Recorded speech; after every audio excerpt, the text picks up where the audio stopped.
Hello one and all, this is Nerdcraft here bringing you Game 3 of this Best of 5 series here. Spawning on the eastern position of Terminus RE is going to be our red Terran player who's so far dominating this Best of 5 series 2-0. It's going to be GhostKing.prime and his opponent spawning on the northern position. Can he make a comeback or can he not? Is going to be StarTale's very own Rainbow. So this... I hope this is... Yeah, this is... I remember he's speaking Korean in the last game I was about to say, because I thought... It was like... I just had a sudden memory lapse. It's like, wait, wasn't Rainbow a Zerg player? Things like that.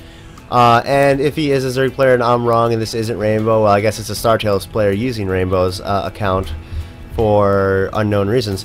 So last game we saw just Byun or GhostKing go into a very, very early. He went to a very early bio-based play. He got a single reactor with a tech lab, and then he went into combat shield with then stim, and he got himself 2 more barracks with both reactors while expanding at the same time. It was on Shakur's Plateau. Really awesome game. Go check that out. And then he transitioned to that more traditional marine tank, or he just got a lot of marines in the beginning and then decided to get the tanks afterwards. It looked to me like he was going to go for a bio play, but he wound up just going for that siege tank marine play, and it worked out for him really well. Despite being down in the upgrades, he was able to defend well and get really, really good trades with Rainbow and took the game as a result. Now we have GhostKing here. He's going to be putting his barracks down at the ramp. Now this is what he did last game. This could indicate whether he's going to decide to go into some cheesy Banshee play, or if he's just going to go into the expansion again and deny that scouting. But Rainbow, we just have no wall off. He wants to save himself the time, get those barracks down as fast as he can, things like such. And man, my memory, my brain isn't working today for some reason, which is never a good thing. I actually just turned 20 today too. It's my birthday. Yay! March 29th, 1992. Turned 20 today, and I'm casting. I'm just like, the brain's not working today. I guess I'm getting old. I guess I actually am getting old, which is no. I don't want to get old. I want to stay forever young. I want to be forever young. Do you really want to live forever? Forever young. And the factory coming down for Rainbow right away. He's been doing this pretty much consistently throughout the series, and we have GhostKing going to put his factory over there. The way he's positioning his factory and getting that double gas, this is possibly going to indicate Cloak Banshee play coming out from him. We will definitely see, as Rainbow is just getting his factory up. He's getting a tech lab, so either he's going for, oh no, he's going to go for early Banshee as well, by the looks of it, unless he decides to go super early siege tank, which would be weird because he doesn't really have the gas to get siege mode and a siege tank. And here we see, yes, the starport is going to go down on that tech lab, so Banshee going to be coming out for Rainbow as well as GhostKing. GhostKing has his second gas, so that means GhostKing is going to be going for Cloak Banshee most likely. He could always just try and throw me off by going for early tank as well as Banshee, which would just be weird, or maybe even Blue Flame Hellions, but I doubt that. The single barracks just pumping out Marines still, and they're pretty much even on supply. If we check out the unit counting, or if we check out the man, what do you call that thing? The income tab, we have 21 SCVs for GhostKing and 20 for Rainbow. So Rainbow just a little behind in those. But I don't think he's cutting corners more as he's just trying to make sure he does get that Banshee out. He's also getting Hellions out, which is another thing to note that GhostKing is not doing. So this Hellion going to try and get up there, see if he can see anything. No, he sees that there's a single Marine as well as the barracks wall off up there. And we have Cloak is indeed coming up here for GhostKing. We already have the Banshee about halfway down for Rainbow. So this is going to come down to the control, because even though it's already done, even though the Banshee is just about to finish up for Rainbow, GhostKing is going to have that cloak, and as a result, he'll just be able to really take out a lot more. We see a bunker going down right behind this barracks, which is very interesting. I don't see why he would need to do that. It's not like there's going to be any super frontal assault aggression coming out from Rainbow. He might just be because he's gonna stop his wall off. He wants to make sure that Cloak Banshee is not researched, those double gas aren't researched, things like such. And the Hellions coming in there are going to be put into the bunkers, and a lot of Marines and SCVs here. This almost looks like a 1-1-1 in a way, and the Banshee is already there, going to be able to snipe this supply depot, and the SCVs are there to make sure that those Hellions last a lot longer. Hellions and Banshees. The SCVs going forward into the bunker fire, which is never a good idea. It's not good for your life expectancy, but we also have that Cloak Banshee already on its... Oh, actually, no. We do have it up here. The Viking is being produced there for Ghost King. There's already a Viking produced for Rainbow, and he's going to be able to not snipe that Banshee. Very annoying because he's going to have to wait for another scan.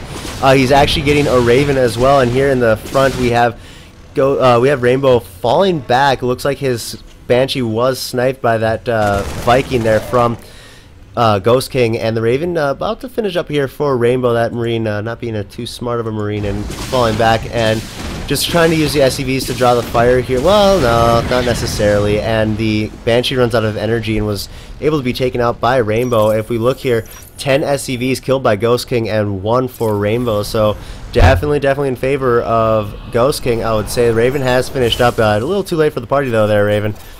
Factory is not producing anything. Looks like we're just having SCVs being produced right now for Rainbow. So talk about really clutch Banshee harass there for Ghost King. He was able to make sure that harass, or this pressure in the front, was gone, and as a result able to get some tanks up. He's getting another Banshee, possibly for harass again. Put the Raven out, it's just going to be really easy for Rainbow to deny that. We still have another Banshee actually up here for Rainbow, and another Viking on its way, as well as Hellions and Marines. Siege mode is on its way for Ghost King, so Ghost King's pretty much Ghost King's really safe. I wouldn't be surprised to see an expand come out from him anytime soon. He may not think that he's safe. He might think that there's still an army parked out back, or out in front of his base. Actually, with the vision, he should be able to know that there isn't. Oh, no, never mind. The vision goes to about here. There, yeah, there we are. And the Banshee, she's ready to go. She's ready to kill. And we have just another Hellion coming up here, going to take the Zelnaga Watchtower. Is it going to be able to see this Banshee coming in? No, it's not going to be able to. The Banshee cloaking and coming in. Again, the Raven's already there, so it's going to be shut down fairly easy by the Marines, the Vikings, and the Raven, of course. And more Hellions, more Marines, and more Vikings here being made for Rainbow. There's no add-ons on these on these barracks. Excuse me. There's no add-ons on these factories or barracks, so these Marines are pretty much naked, and looks like Rainbow is going to be bringing quite a bit of SCVs with him. We have a push out here in the middle. The tanks are there, as well as the Vikings. Going to try and snipe that Raven. Should have probably put down an auto turret for that, or maybe even a point defense drone, but no, he is going to be putting down a point defense drone. Able to take out by the Marines though, and now the SCVs are forward. Going to try and make sure these Hellions stay as alive as humanly possible. The Vikings fighting Vikings, and the last Viking does go down for Rainbow, and the tank is actually going to be cleaned up by Rainbow as well. And wow, I didn't actually expect this coming. I thought Beyond was going to have that pretty one-sided there, and the Vikings are still alive over here, and they're deeply wounded. There's another Viking over here. SCV's being pulled, ready to go, because Ghost King knows if he's able to hold this off, he's pretty much got the game won, because we have the expansion already up for Ghost King, or ready to go for Ghost King. And again, no expansion coming up from Rainbow. He's just doing this kind of 1-1-1 build. Well, not really 1-1-1 build, but he's using the that 1-1-1 unit composition. Well, not even unit composition. He's just using a what I'm trying to say is he's just using a single factory, a single barracks, and a single starport for all of his army, and 2 of those do not have attachments. Spoiler alert, it is the tank, or it is the barracks and factory that don't have the add-ons. So production wise, just Ghost King is completely outclassed him. He's already got siege mode and the tank, so if Rainbow's able to bring a comeback here, that's going to be a pretty crazy comeback, I'd have to say. But he's looking like he's going to be in pretty much trouble. I feel he should definitely expand from here. He's got somewhat of a contain on its way, and scan goes down. See, okay, all you have is Hellions, Marines, and SCVs over there with Vikings. It's pretty much same old story, same old dance, huh? Same old song and same old dance. I love Aerosmith. And we finally have a reactor here coming up for Rainbow onto the barracks there, and he just put the tech lab onto that factory. So now he's going to start rolling out his own tanks. He wants to be sure that he can start getting that really nice AoE, even range bunkers, things like that. Viking's going to come forward, see, oh, okay, I see what you're doing there. And if he no, I wouldn't say that, actually. I was about to say if he wanted to, he could probably snipe these tanks by dropping the Vikings, but with that tank over there, it's going to be very hard, as well as the other Vikings. So again, Rainbow just posing around on the map. He's trying to get some tanks so he can have some really hard hitters and heavy soaker uppers, or the quilted quicker picker upper, which would be a tank. That's a stupid thing to call it. That's like brawn or something. Some sort of paper towel commercial jingle. I know it's kind of sad when I know paper towel jingles. It's like the quilted quicker picker upper bounty. Yeah, it was bounty paper towels. That's what it is. Wow, I watched too much TV as a kid. And a second bunker here coming up. Looks like GhostKing, he's not going to be taking any chances when it comes to this protection. He's going to salvage the bunker up over here.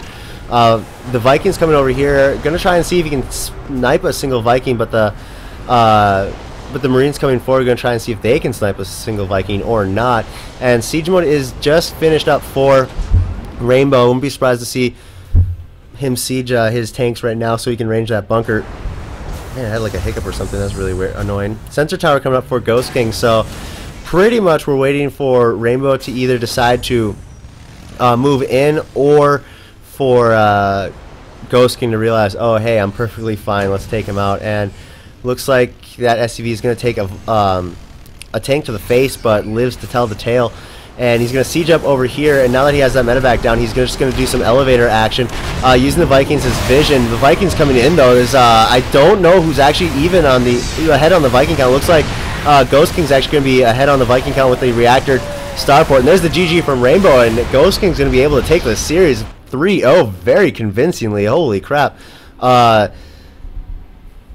Yeah, Beyond I'd say was definitely a great player, but he wasn't exactly where he wanted to be. And actually, it seems that with that whole scandal and him going to Prime and leaving Xenix, it actually turned out pretty well for him, because he also was able to all kill. It wasn't MVP. It was. Do I dare say FXO? Yes, it was FXO. No, not FXO. Was it? Oh man, I can't remember. It might have been StarTail, but pretty much they were down. Prime was down 2-4 in the GSTL, and then they sent GhostKing out, and he was able. That was his first time in the GSL. Back in the GSL, he was his first time in the GSL as GhostKing. And he completely mopped up the floor. I remember watching that series. It was so awesome. So, yeah, GhostKing here looking very, very strong indeed. Possibly going to be in the Code S anytime soon. Wouldn't be surprised there. So, my name is Nerdcraft. I hope you guys enjoyed this series as much as I enjoyed casting it. If you like these games, if you like GhostKing, if you like Rainbow, StarTail Rainbow, if you like Team Prime at all, please subscribe to my channel. If you like StarCraft 2, please subscribe to my channel. Things like that. Oh man, I had to yawn all of a sudden. So yeah, please subscribe to my channel. You can also follow me on YouTube. That's at nerd_craft. I mean, Twitter, that's at nerd_craft. Please subscribe to my YouTube channel once more. Shameless plugging, shameless self-advertisement, so on, so forth. My name is Nerdcraft. That is it. I am out.